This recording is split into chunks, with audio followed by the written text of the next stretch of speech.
Hello.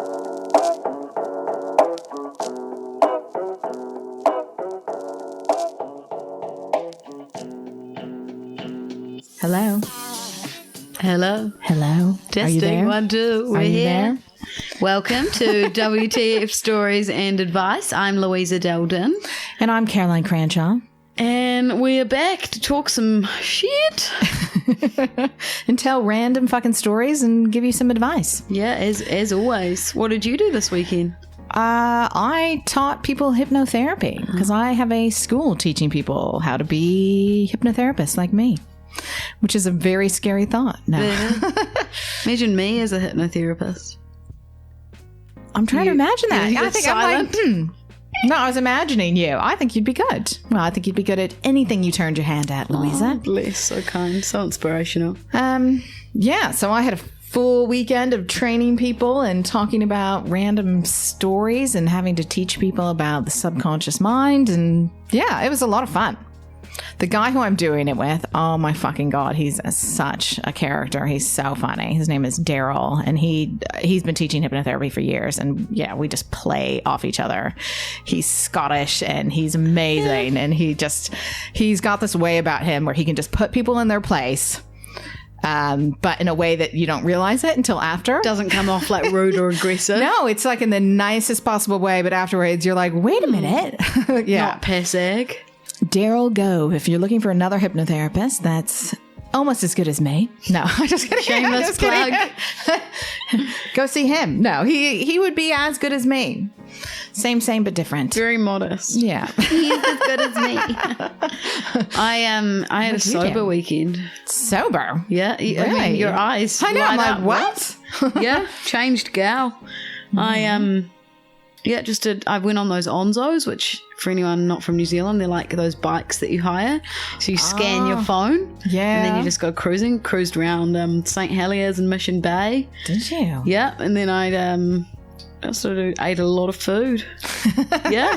So I'm feeling fresh as a daisy. Very odd for me. No shoeies. Okay. And for people who don't know what a shoey is, that's drinking alcohol out of a shoe. What if they had it's a great athlete's party foot? trick. Well, I mean, you don't think about Do it you when want you're drunk. athlete's foot in your mouth? You don't think about it when you're drunk, Caroline. Would you suck someone's toes? No. Well, then that's what you're doing. Some people have fetishes for sucking toes. Oh. I bet you would. Not me. What the you'd fuck have some. Ew. You'd have some weird kinky fetishes. I don't. Actually, I don't have any weird fetishes. I can tell you that right now. I don't. Honestly. I'm pretty normal, which is surprising for a sex therapist. Yeah, it's very. I thought you were going to say for a sex edit. I was like, okay. Wow, that took a turn. Not anymore. Yeah. I was doing a bit of browsing online today, as I always do, through a few articles, and I found an absolutely outrageous story. So a Russian heiress, that's what it's called. Heiress? Good English from me. Let's cut that. Heiress? Harry? Edit She's that a bit heiress? out, please. Yeah. So this 19-year-old, her granddad is a billionaire. Basically, she got married, had Mariah Carey, Sir Elton John at her wedding. She performing. She only had this wedding to make her ex-boyfriend jealous. Jesus. So she got married to piss off her ex. Revenge. Wow. Like, for me, I'm like, okay, I'm all for a bit of, making someone jealous, whatever pleases you, but I'm sorry, getting married to make your ex jealous at 19 is diva behaviour. And the fact that she had Elton John and Mariah Carey at her wedding singing for this just revenge wedding. That's insane. It made me think instantly, how far did you go to make the ex jealous? Surely there's some outrageous stories out there. That's got to top them all. Yeah, I've never done anything that bad, but Daddy doesn't have that kind of money. So, hey, who knows if I had been 19. Yeah, what have I done? Oh, I dated a guy's best friend. That's basically the classic. He broke up with me. You always do that. Yeah, because I wouldn't sleep with him, what he considered fast enough. And so this is when I was a teenager. And as soon as he broke up with me, his best friend called and was like, oh my God, I heard. And was like, yeah, basically went out with him that night and ended up going out with him for years. So your ex-boyfriend would have been furious. But the guy I was dating then tells me that his best friend was the one who said you should break up with her and then she'll sleep with you. So he planned it. He cut his lunch. Yeah, totally. And so they hated each other after that. It's pretty bad. That would make anyone jealous, though, going to their friend. Yeah. You knew what you were doing. I ain't no mug. What are you talking about? Yeah. The only thing that I can think of for trying to make an ex jealous, this is actually really embarrassing and I shouldn't be telling this, but when I was 15, I remember sending a text to I think he was my ex, or like really, really close to breaking up. I'm pretty sure he was my ex, but sending a text to him pretending to go to someone else, being like, hey babe, like see you tonight, or like let's hang out, or something like flirty. Yeah. And then obviously my ex went mental and was like, who are you texting? And it was just a trick. That was for you. Oops, did that go to you? Sorry. No. But little 15-year-old Lulu, like, come on, that's the oldest trick in the book. Like, clearly he's going to know that it's a full thing to try and make him jealous. Did it work? It did. Yeah. I nailed it. I absolutely nailed it. There you go. Little 15-year-old Lulu. No. So if you have any stories about making an ex jealous or someone who's tried to pull it on, I'm trying to think of other stories. Yeah, if you ever got married to make your ex jealous. Yeah, send it to us. She also had a 3-meter 10-tier cake. Like, come on. 3 meters. 3 meters high. That's like 10 feet. Yeah. Holy shit. Like, wow. Some of those weddings how do people have that much money? I don't know. If her father or grandfather is an oligarch, the cake costs, they're worth billions. 100,000 pounds. Wow. God. Outrageous. I'm sure she made him very, very jealous. She got him back. That's the happy ending of the story is she got the ex back from the fake wedding. Well, the real wedding, but to make him jealous. What about the poor husband, the guy she married? Like, what the fuck? And I wonder how quick the turnaround was. Poor on her honeymoon? Yeah. She's like, yes, he texts me, wants me back. Catch ya. Oh. Catch flights, not feelings. Poor guy.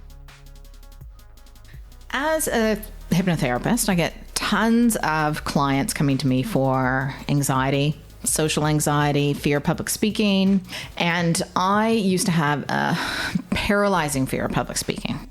When I was in uni, I decided to do a speech for extra credit. And I was super confident with public speaking. I used to be on the debate team and I loved public speaking. I could wing it at any time, get right up, not even prepare. It was absolutely fine. And then I'm at uni, I'm taking this drugs and society class. And as if you do a speech on anything to do with the topics we covered, you'd get like an extra, I don't know, can't remember what it was. But anyways, so I'm like, I'll totally do that. I barely prepared.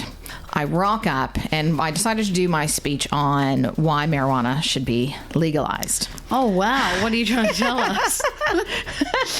That I was 19 years old in Northern California. And... you know, in California, it's totally legal now. You can buy it pretty much anywhere. And yeah. Like 2018. Yeah. Is it? Yeah. Weed is like, you can get it like easier than alcohol these days. Like, yeah. And it's legal. It is totally legal. It's legal in California, Colorado. I'm not sure which other states. Wow. So, yeah, they go over there and smoke the ganja. I know. New Zealand needs to get up to the plate. But anyways, at that time, it wasn't legal. I'm outside waiting for class to start, and I'm just chatting to these group of guys who are like playing with their hacky sacks and smoking a joint. And I said, I'm doing a speech on how marijuana should be legal. And the guy's like, as he puffs on his joint, you know, it'd be awesome is if you did it when you're high. And I was like, yeah, that is such a good idea. Oh my God, that is the worst idea possible. Yeah, I was pretty dumb. And so I'm like, totally. So I take a couple puffs of this joint And I get into the class and the teacher's like, oh, Caroline, here, you can go first. So I get up in front of like 100 people and the California Kush kicks in and I'm just like, ugh. And this horrible feeling of dread washes over me. Everyone's staring at me. My whole mouth goes dry. Did you even speak? I would basically gape like a goldfish, and someone's like, I think she's high. No, did someone yell that out? Yeah, and I've got red eyes, and I'm sitting there going, That's like something in a movie. Like you'd imagine that in like American Pie or something. I think I was smoking a joint outside the classroom, so it wasn't like a very hard thing to figure out, right? Yeah. And I was like, Rah! And I like make this horrible noise as I yell and like run out of the fucking, and it's a massive classroom, right? You like some of these classes, you have 200 students and stuff. So I go running out, and after that, I had the most paralyzing fear of public speaking you ever could imagine. And like when walking around campus, anyone who was in my class would make the noise at me. They'd be like, like, would you just yell back, shut up, I was high? I know. Oh, I'd punch them. I was a bit violent then too. And so you're painting a really great picture of your youth. Yeah, I was a real charmer. After that, if I even had to say my name in a class or like go to a workshop or anything, I would write my name on my hand because I would forget it. I would get that paralyzed by the thought of public speaking at all. And then I developed social anxiety. So going to a party. Just from this marijuana experience. From this one marijuana That's why you don't smoke the ganja. Yeah. Well, yeah, you don't do it before you like... before you get up and do a speech. That was a terrible idea. Oh, that was the dumbest thing I ever could have done. Especially, it was like at 9 a.m. Like, hello. Don't know what I was thinking. I obviously wasn't. It took me years to get over it, and now I'm absolutely fine with it. I do it all the time. So I thought I'd give some tips on how to get over your fear of public speaking. Number 1, don't get high before you do it. Tick. Another really good tip is to prepare. Honestly. Cue cards, write what you're going to say. I've seen so many people do such a shitty job when they're really actually great speakers because they just didn't prepare and they don't know what they're going to say. And they get up there and they choke. So I think... You could never be too prepared. No. I used to always do speeches at school and would just rehearse and rehearse and rehearse. And that, I think, is one of the biggest keys because if it's in your mind, you can get it out. Yep. But I think even for some people, then that becomes paralyzing. But I think all these will as well, the rest of the tips I think will help with social anxiety as well. I think another thing is... What is, like, I don't have anxiety or anything, so what does it feel like? Like, what is social anxiety? Can you describe it? So social anxiety is just getting anxious in social situations. And what I used to experience is I'd get racing heart. I'd have this kind of feeling of dread. I might sweat, that looks really good. Were you not good with talking with people you didn't know? I would be so awkward. Like for me, how I handled it was I would pound like 3 or 4 drinks. Yeah. Not a good way of dealing with anxiety, to be totally honest. I mean, it temporarily works, but... Yeah, you just feel really awkward. Anxiety is fight or flight response. So it's your nervous system going into fight or flight and telling you are under threat and you need to run from that situation. Another technique that's really good for getting over anxiety and social anxiety is the rewind technique. And I talk about this technique all the time, but when you get anxiety, you get like a program of I get anxious in this situation, and that can get longer and longer. You know, it can be like when I go to the store, or when I drive, or when I see certain people, or it just becomes this like really shitty program that happened. Very good technique is something called the rewind technique or fast phobia cure. And I take clients through this all the time. You can look it up on YouTube. Tony Robbins has a really good video or clip of him doing it. I'll see what I can find and I'll put it into the links of this podcast. I have one on YouTube for men for sexual anxiety. So, for men with like erectile dysfunction or premature ejaculation, because that becomes like a phobia. Really? Anxiety. Yeah. Yeah, like a lot of guys, it's like it'll happen once and then they freak out and go, oh my God, is that going to happen again? And so if you want to see an example of the rewind technique of me doing it, you can go on YouTube and look up men's sexual anxiety, Caroline Cranshaw. Yeah. So what you do is you imagine a screen in front of you. And well, so just for anyone listening, think of any time when you've been anxious or any time when you've I'm going to do this now. So I'm going to close my eyes. Okay. So thinking of like, I mean, for you, can you think of something where you've been anxious or it can get rid of any programmed response. It can get rid of insomnia. Sometimes if you're hungover, you're just anxious the night before. Can't remember anything. What did I do? Whose shoe did I drink out of?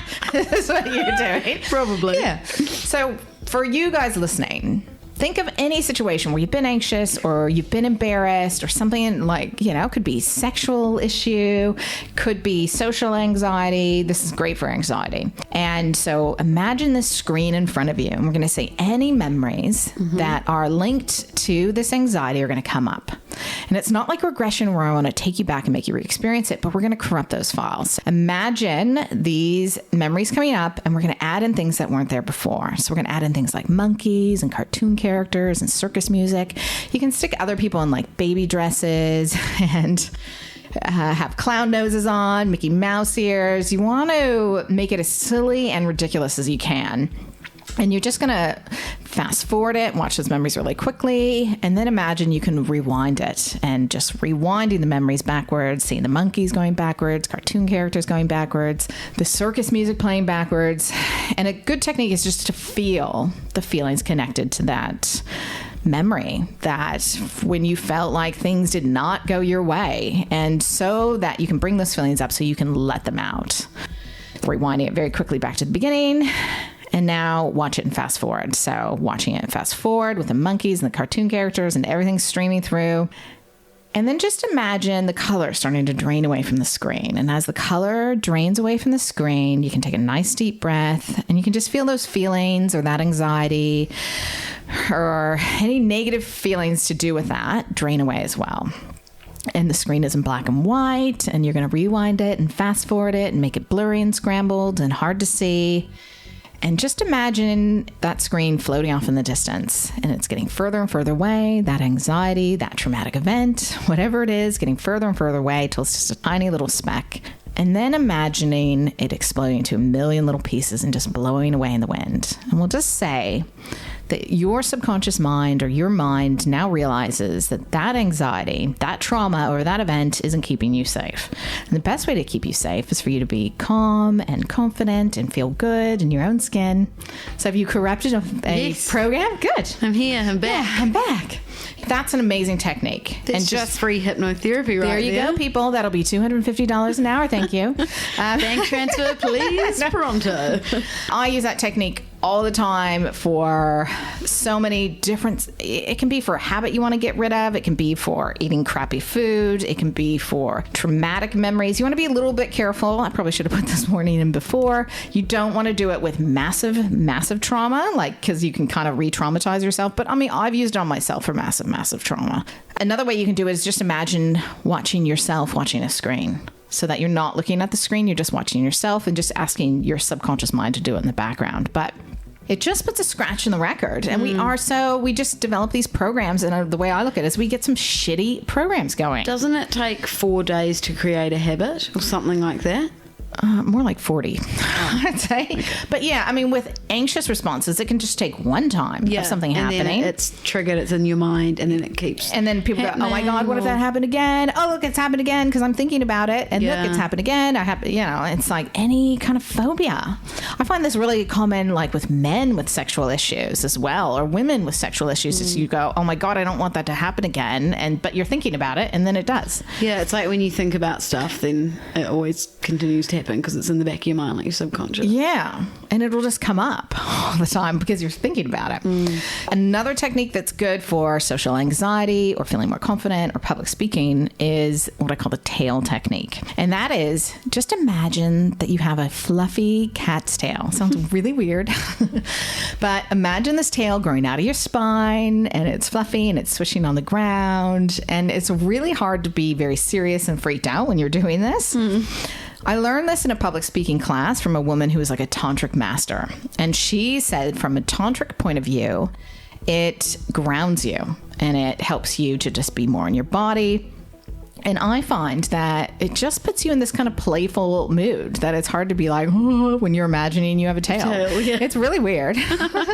And people look at me like I'm fucking nuts when I recommend it with public speaking. But I'm like, well, it's better than imagining everyone naked, right? Like that for me, that would make me anxious if I was talking to a whole group of people that were naked. I'd want to run away from that situation. What's another one? Another one for confidence, for anxiety, is imagining you're someone who is super confident. Imagining you are someone who's really good at whatever you want to do. Like for me, I did a whole bunch of corporate training, traveled all around the country doing it, wrote this whole program and pitched it to this company. And they said, great, we'll have you travel all over teaching it. And I had never done anything like that. And I'm like, oh crap, like what am I going to do? I imagined Lucy Liu from Charlie's Angels. Yeah. When there's this scene where she goes in and pretends to be a corporate trainer, and she's wearing like this full black leather outfit, and she's got a whip, and she walks in there and she's like whipping the table. And so when I walked into that first company to do my very first corporate training, I imagined that I was her. And I just was like so confident. Obviously, I didn't get a whip and start like fucking screaming and yelling. And it wasn't for IT people. But it really just helped me kind of get over that initial fear. Yeah. Oh, confidence is 100% key. 100% key. You walk in there knowing, acting like you know exactly what you're talking about, people are automatically going to be like, yeah, this bitch knows what's up. Yeah, and especially for like stress management in the corporate environment, if I walked in and was like, like there's one thing that's good is, they would have been like, oh my God, fire that bitch now. We're not taking advice from her. No.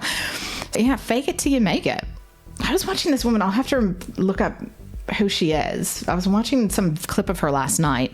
There's a movie that's like just come out like on one of the paid movie channels over here, and it's called Bad Mom's Dinner, I think. Oh, yeah. Fun Mom's Dinner. I can't remember. This is not a good example. But there's this woman. She's blonde. Oh, God, I wish I could remember what her name is now. She's a big girl, right? But apparently she does cabaret, and she's hilarious. She like sang at Amy Schumer's wedding. And so I looked up this thing, and she like did this. I found this little clip where she does this performance, and she's singing "Put Your Dick Away." It's her whole song. And it's about like men pestering women for sex.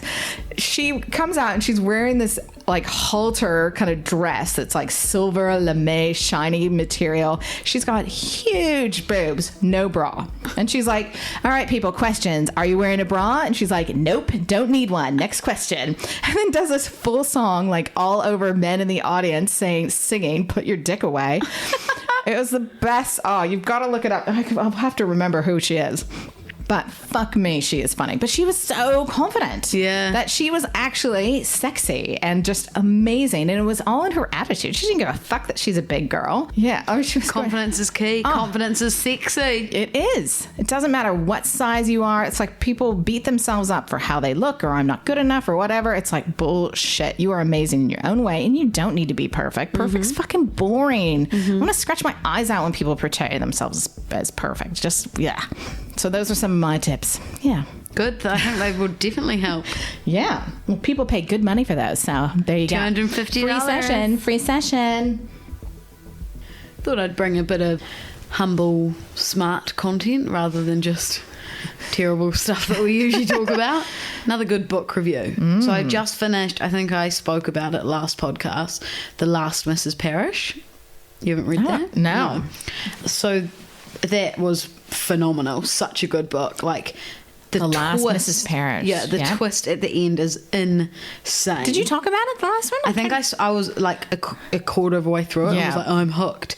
And I just finished it maybe like a week ago. Amazing. Such a good read. I highly recommend that. The Last Mrs. Parish. So I'm really into like thriller, action-y kind of mystery books. So that was another one of those. Yeah. And then from that, what I love about the Kindle is when you go onto the store, it'll say people who read this also read this. Yeah. Which is great. And then I'll always Google them and have a look on Goodreads, which is another amazing website. Yeah. And so the one that I've just started is called The Wife Between Us. And that is 3.9 on Goodreads. And it only came out in January. And it's already got 74 1,000 ratings, which is quite a lot. Yeah, that's huge. And it's by a lady called Greer Hendricks. I've never heard of her before, but basically I'm only probably halfway through, but it kind of says it in the title, The Wife Between Us, so I'll tell you a little bit. I don't want to give much away, but a man broken up with his wife and now has a new partner, and then I'll leave the rest for you to read. But yeah,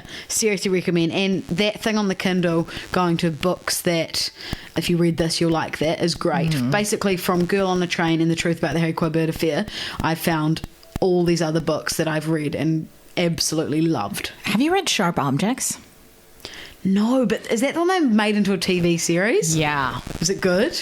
I'm writing it down. I haven't read the book yet, but I watched the show with Amy Adams. I love reading the book and then watching the movie or the series, so I'm going to do that. Holy fuck. I figured out the main twist of it. Not early on, but kind of midway through. But the very end twist, oh my fucking God. Really? Did not see that coming. And it's like, holy shit. That's like Big Little Lies. Have you seen that? Yeah, that's great. That is good. Yeah, that's really good. But yeah, I would. That's the next book I want to read is Sharp Objects. Okay, I just put a But now I reminder. know what the twist is. Yeah, I'd read the book first because holy crap. But I've got another book that I read years ago, but this is probably one of the few books that I've read multiple times. That was a novel, and it's quite long. It's almost like 1,000 pages, which might. Wow. Yeah, but you can get it on audiobook as well. One thing I really recommend is downloading Scribed, the app. Have you heard of Scribed? I feel like you've spoken about it before. Yeah, so it's Scribed, and you just pay like $8 a month, and then they have tons and tons of books and audiobooks, and they definitely have the audiobook of this book. And so the book is The Witching Hour by Anne Rice, and I'm not that into her other books. I wasn't hugely into her vampire series. Her erotica, holy shit, is insane. You'd be into that. Yeah, no, this was like too fucking weird for me. I'm trying to remember what her erotica was. Like I just remember there was some scene in one of her books with erotica. Was it Sleeping Beauty or something? Oh, I can't remember. But there was men running around with butt plugs that had horse tails coming out of it. Okay, wow. that reminds me. is a bit on. When I think of erotica books, I think of, for some reason, like a novel with that naked man, or the topless man with the long wispy hair. Yes. Oh, I never found him attractive. Oh, God, no, neither. But that's what I think of. I instantly think of like a romance erotica with him naked on the front. That reminds me, that's a story for another time, actually. Write it down. Oh, my God. If you want to talk about butt plugs and horse tails, holy shit. Do I want to talk about it? Well, let's just say I found out that a guy I dated had some weird fetish with it. No. Yeah. By the way I found out was he commented on Twitter. Oh, yeah. Okay. I'll save it. But oh my God, I was like, ew. But it all made perfect sense at the end. I'll tell it next time. Okay. Write down butt plug story. Butt plugs. Hang on. Quick note. Butt plug. Twitter post. Butt plug. Tweet. Horsetail. Okay, got it. Witching Hour is, it takes you on a journey through this family over like 300 years. And it's about like a family of witches, basically. Some of them know they're witches. Some of them don't know they're witches. And there's this spirit that like the original witch called upon, and that he like does their bidding. And so it kind of starts with this character named Rowan, and she lives like where I grew up in Marin County, California, and she's a doctor, and she was adopted. And then she was never allowed to find out who her adoptive parents were.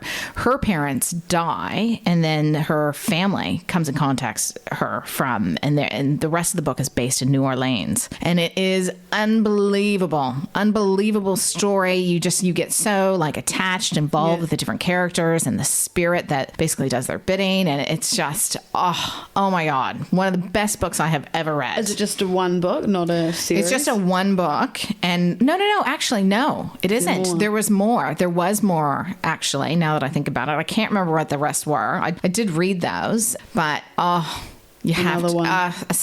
Yeah, one of my favorite books of all times. And I have read so many books, it's not funny. So if I say it's a good book, it totally is. It is a good book. It is, okay? Okay, so from me, The Wife Between Us and The Last Mrs. Parish. Yeah, and for me, The Witching Hour by Anne Rice. And I did say another one. What else did I say? I can't even remember now. Fabio. Oh, Anne Rice's erotica. I think it's Sleeping Beauty series is what it was called. Yeah, I don't recommend those ones, though.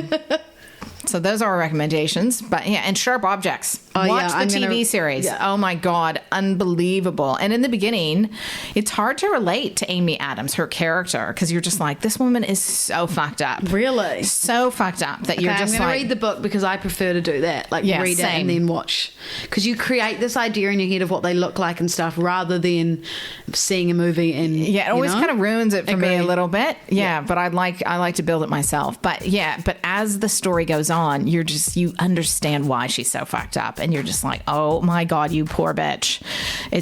And the twist at the end, you will never see coming. Okay. So good. So those are our recommendations. Thank you for listening once again to WTF Stories and Advice. Send us an email or DM us on Instagram, Louisa DD or Caroline Cranshaw, with stories or anything you want to hear. Yeah, we've gotten a few emails recently that we are going to read. I just couldn't get to it today. But there are also people are also sending story ideas. And they're great ideas. So send more of those. And I just checked it. WTF Stories and Advice at gmail.com. Yeah. But yeah, thank you for the ideas as well. Yes. And we haven't done them yet because we've just gotten the email for some of the ideas. And so we need to do the research behind it. Otherwise it's going to be like, yeah, that happened. Yeah. And it'll sound like shit. So keep them coming. Yeah. And we'll be back at the same time next week. And give us a review, a good review. Yeah, only good. Only 5 good. stars. If you don't like us, then fuck off. And what the hell are you still doing listening if you don't like this show? Like, turn that shit off. And something else. I was going to say something else. Should be telling you a butt plug story next I'll week. be telling a butt plug story. Ponytail butt plug fetish story. Can't wait. God, help us all.